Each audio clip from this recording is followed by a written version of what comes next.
Hey y'all, it is October and it is in Dear Grace.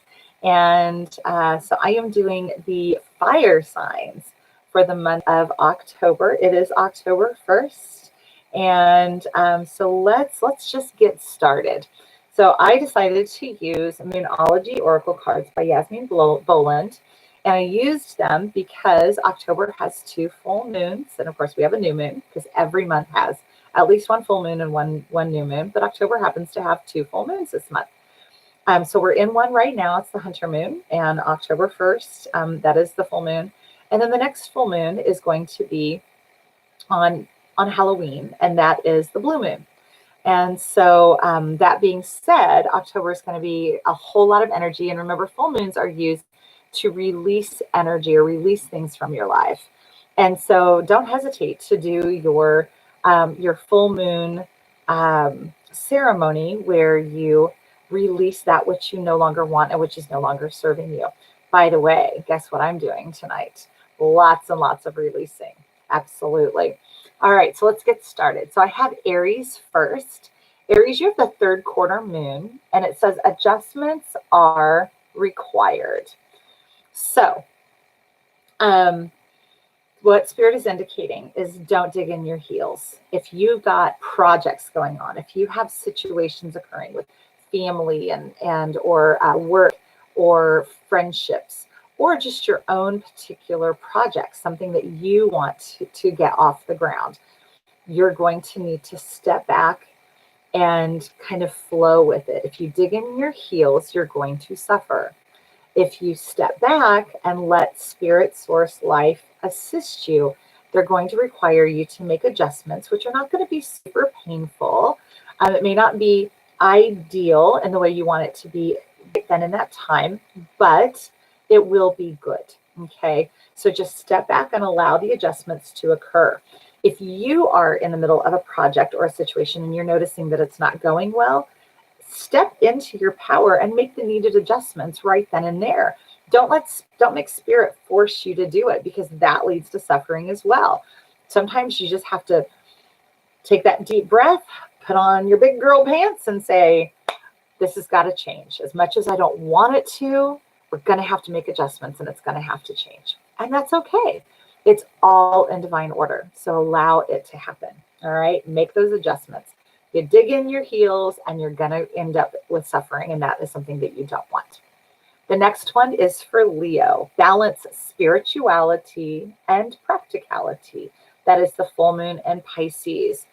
And this is a lot of times difficult for just human beings as in general, because spirituality makes you feel this blissed out state, and you start to see the truth in spirituality of the physical life, of the chaos that we have created as human beings. You start to see that truth, and you just want to stay in the spiritual realm. I get it, but that's not practical because you're still here to have an earthly experience. So you have to balance the two. And so what I will often do is when I have my spiritual experiences, then I will also plan, like we used to do in Oneness, we used to do sacred chambers, and I would be there for like 4 or 5 hours or 6 hours a day or something like that, maybe even 7. And but then when I was done, I would like go out for pizza, okay, which is like one of the least spiritual things you can do. Pizza has, at least American pizza, has very little nourishment, very little nutritional value in it whatsoever. But I would go out for pizza and like a Pepsi and have that earth human moment, and just be in that for a little bit. So you have to have the spiritual, like the heady stuff, and then you have to have the grounding earth stuff.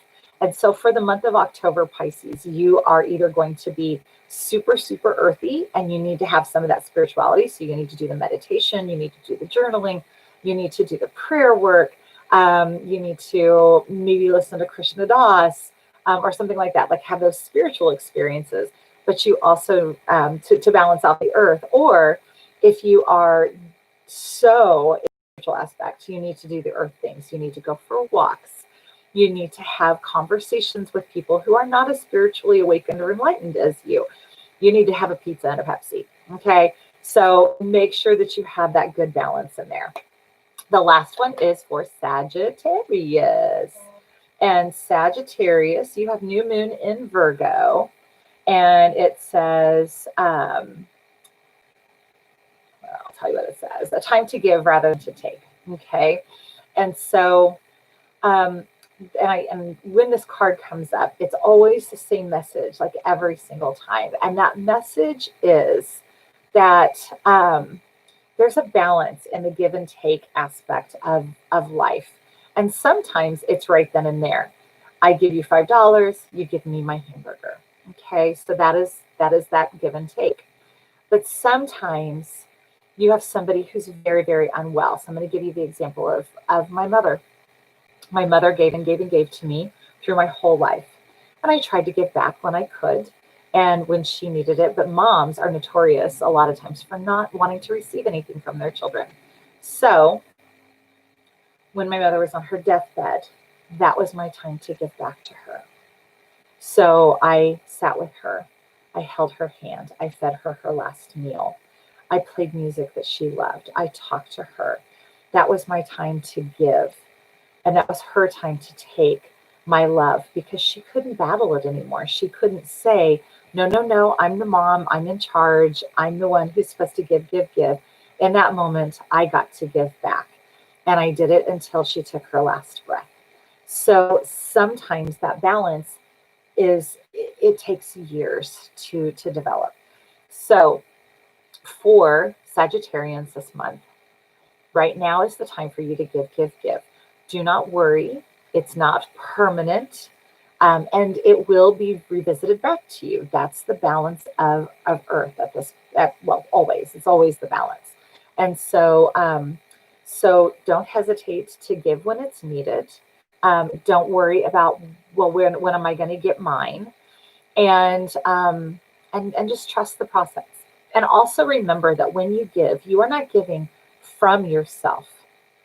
You are giving from that divine within yourself, which is always overflowing within you. And so you're not giving from yourself. It shouldn't lead to exhaustion unless you're doing something physical, and that would lead to exhaustion.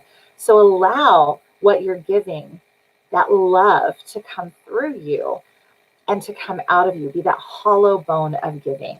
All right. Okay. So that was for fire signs for the month of October. If you do not follow me on social media, my Facebook page is Follow Your Sun with Indira Grace. My Instagram page is Follow Your Sun _ Indira Grace. I will see you all in November. Have a lovely, happy Halloween and October. God bless you and namaste. See you soon.